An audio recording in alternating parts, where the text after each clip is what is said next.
ఈ సాయంకాల సమయంలో పరిశుద్ధ గ్రంథం నుంచి కొన్ని మాటలు మనము వాక్యాన్ని ధ్యానం చేస్తాం పిల్లరా.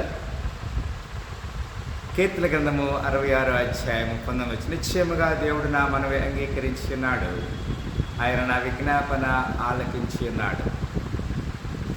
దేవుడు మన విజ్ఞాపన ఆలకించున్నాడు అనే మాటని ఇక్కడ లేఖనం ద్వారా దేవుడు మనకు స్పష్టంగా తెలియజేస్తున్నాడు పిల్లరా.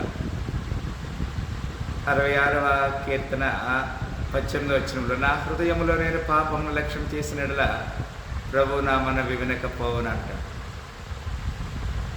మనం ఎప్పుడైతే దేవుని సన్నిధిలో మనము పాపాన్ని లక్ష్యం చేస్తావో దేవుడు మన మొర ఆలకించడు. 20వ వచనం మనం చూస్తాం, దేవుడు నా ప్రార్థనను తోసివేయలేదు, నా యొద్ద నుండి తన కృపను తొలగించలేదు, ఆయన స్తుతించబడునుగాక. ఈ 66వ కీర్తన 19వ వచనము, 20వ వచనము, 18వ వచనంలో 3 రకాల చక్కని స్టేట్మెంట్లు మనం చూస్తున్నాం సారా.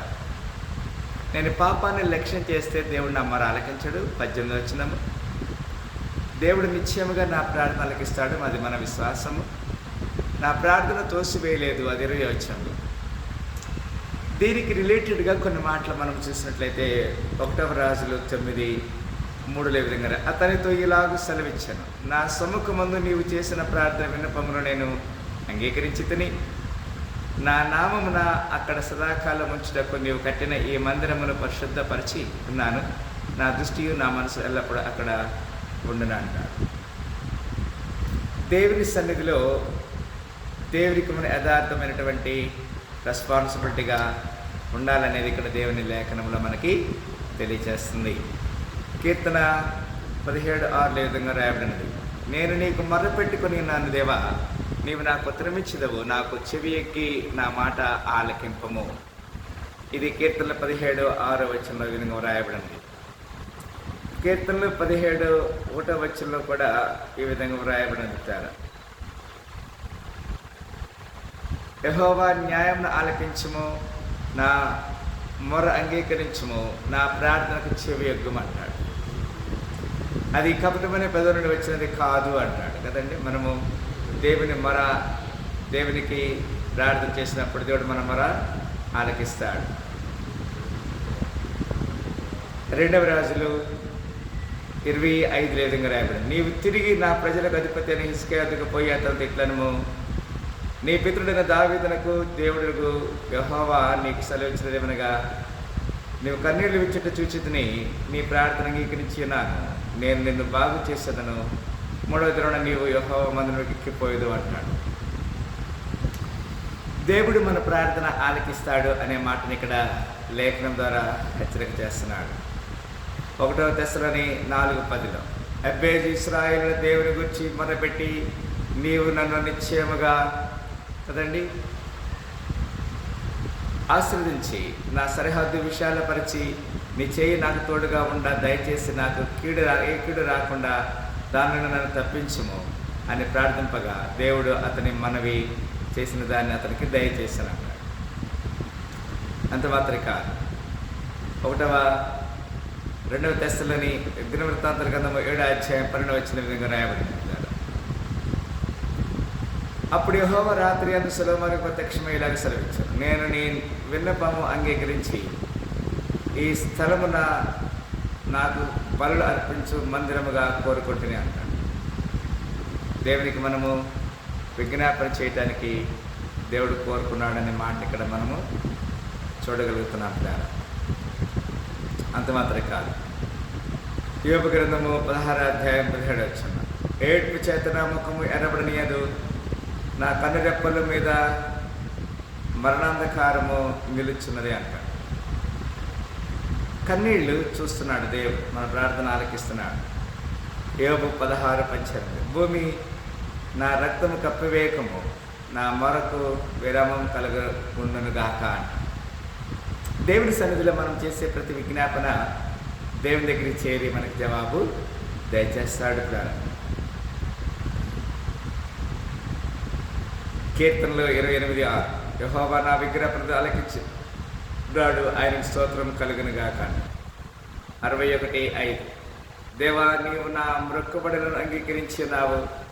నీ నామమందు భయభక్తి గల వారి సాక్ష్యము నీవు నాకు అనుగ్రహించి ఉన్నావు అంటున్నాడు. దేవునికి మనం విజ్ఞాపన చేసినప్పుడు దేవుడు మన ప్రార్థన ఆలకించాడు. కీర్తన 65:2 ప్రార్థన ఆలకించవాడా సర్వశరీరులు నీ యొద్దకు వచ్చేదరంట.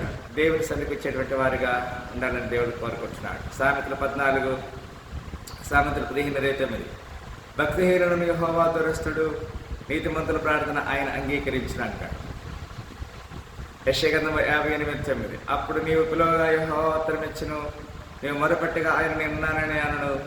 ఇతరులను బాధించడయు, వేలు పెట్టి చూపి తిరస్కరించడయు, చెడ్డదాన్ని బట్టి మాట్లాడటయు నీవు మాని అంట. దేవునికి మనము విజ్ఞాపన చేసే వారిగా ఉన్నప్పుడు దేవుడు మనము మొరాలకిస్తాడు. రోమా 8:7 మరియు హృదయములను పరిశోధించేవాడు ఆత్మ యొక్క మనసు ఏది ఎరుగను, ఎలయనగా ఆయన దేవుని చిత్త ప్రకారము పరిశుద్ధుల కొరకు విజ్ఞాపన చేయించున్నాడని చెప్తున్నాడు. 2 తిమోతి 2:22 నీవు ఎవరెచ్చల నుండి పారిపము, పవిత్ర హృదయలే ప్రభువునకు ప్రార్థన చేయవారితో కూడా నీతిని, విశ్వాసమును, ప్రేమను, సమాధానమును వెంటాడము అంటాడు. అందుమాత్రమే కాదు, యాకోబు 4:3 మీరడిగినను మీ భోగమును తమ ఉపయోగించటకై దుర్దేశంతో అడుగుతారు కనుక మీకేమీ దొరకటం లేదు అంటున్నాడు.